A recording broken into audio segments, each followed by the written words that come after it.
Imagine living in a world where just one drop of ancestry could define your entire life. This idea, known as the one-drop rule, has shaped the way society views mixed-race individuals to this day, affecting figures like Barack Obama, Tiger Woods, and Kamala Harris. As poet Langston Hughes once wrote in his memoir, in America, the term Negro was used to describe anyone with African ancestry, while in Africa, it referred only to someone fully black. Today, we're diving into the history of the one-drop rule, its origins, its impact, and how it continues to affect us. If you enjoy stories like this, visit our website at onemikh.com. Also, if you'd like to support the channel, you can do so via our Patreon page, linked in the description. Let's get started. The one-drop rule was a social and legal principle that played a prominent role in American history. This rule asserted that anyone with even one drop of African ancestry would be considered black, no matter their appearance. The origins of this concept are deeply rooted in the history of slavery, segregation, and racial dynamics in America. It can be traced back to a 1662 Virginia law, which laid the foundation for over 300 years of racial categorization. The law sought to clearly define the social status of mixed-race individuals. One famous historical case involves President Thomas Jefferson. DNA evidence and historical records suggest he had at least 6 children with his enslaved concubine, Sally Hemings. Despite these children having mostly European ancestry, which would have made them legally white had they been born free, Virginia's law at the time considered them enslaved because their mother was enslaved. In colonial America, where racial identity was not just about how you looked but also about your existence, physical traits such as dark skin, broad noses, and tightly curled hair were viewed as symbols of social inferiority. These crude categorizations reinforced a rigid racial hierarchy. Whites meant freedom, and blacks meant enslavement. But as racial mixing grew, it blurred these boundaries. For example, in 1630, colonist Hugh Davis was publicly whipped for having relations with a black woman. Interracial relationships were harshly punished, with white people facing public shaming for such acts. The fear of racial mixing grew as blacks outnumbered whites in many areas.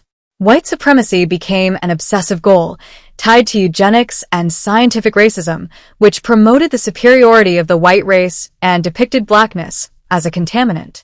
To preserve this ideology, laws were enacted to enforce strict racial divisions. Interracial marriage and even sometimes sexual relations were criminalized. Though these laws seemed to regulate interactions between different races, they were primarily aimed at ensuring that white people maintained their racial purity. This concept of racial purity extended to legal definitions of race. In some cases, individuals with mixed ancestry who appeared white were legally considered white. States had varying definitions of what it meant to be black or white.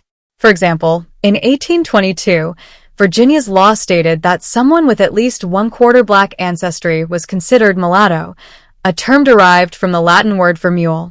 However, the one-drop rule was not fully established until later. In 1853, when lawmakers first proposed the rule, they recognized that it could affect many people who were legally considered white, so the law was delayed. By 1910, Virginia had updated its law, defining someone with as little as 1/16 black ancestry as black. By 1930, any African ancestry, no matter how small, meant a person was legally considered black. New Orleans, however, had a more nuanced approach.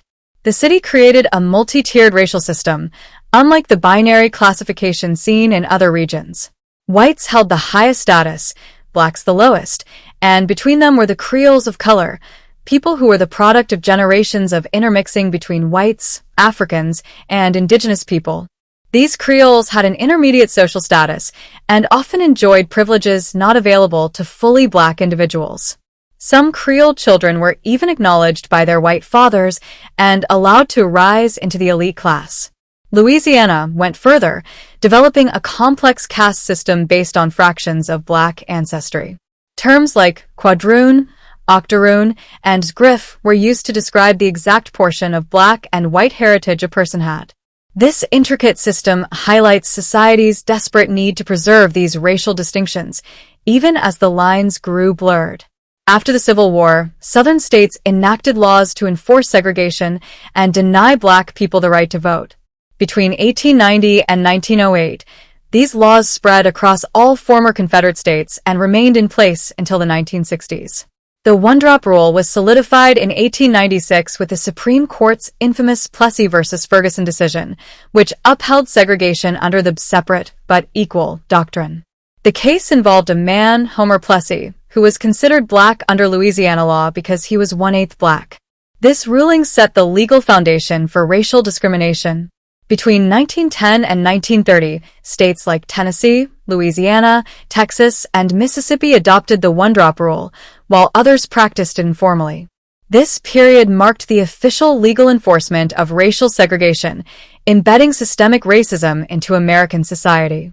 In the 1940s, individuals like Walter Plecker in Virginia and Nomi Drake in Louisiana took the one-drop rule even further, manipulating records and erasing the heritage of many families. Plecker, who headed Virginia's Bureau of Vital Statistics, was an active eugenicist who used bureaucratic power to enforce racial purity, affecting Black and Indigenous people across the state. Yet, amid this oppressive system, sparks of hope and resilience emerged. The civil rights movement of the 1950s and 1960s began to dismantle legal segregation and push back against century-old barriers. A landmark moment came in 1967 with the Supreme Court's Loving v. Virginia decision, which struck down Virginia's ban on interracial marriage, challenging the prejudicial foundation of laws like Plecker's. Interestingly, the one-drop rule was not unique to the United States. Other societies with histories of race mixing, such as Latin America, saw similar practices. Even Nazi Germany's Nuremberg laws, which determined racial classifications, had a version of the one-drop rule, defining a Jewish person as anyone with 3 or more Jewish grandparents. Today, the remnants of the one-drop rule still linger in our societal consciousness. For example, the controversy surrounding Rachel Dolezal, who was revealed to have misrepresented her racial identity, sparked a national debate about the authenticity of race. The 2000 census also marked a shift, allowing individuals to identify with more than one race for the first time. The history of the one-drop rule encapsulates the contradictions and complexities of America's racial past.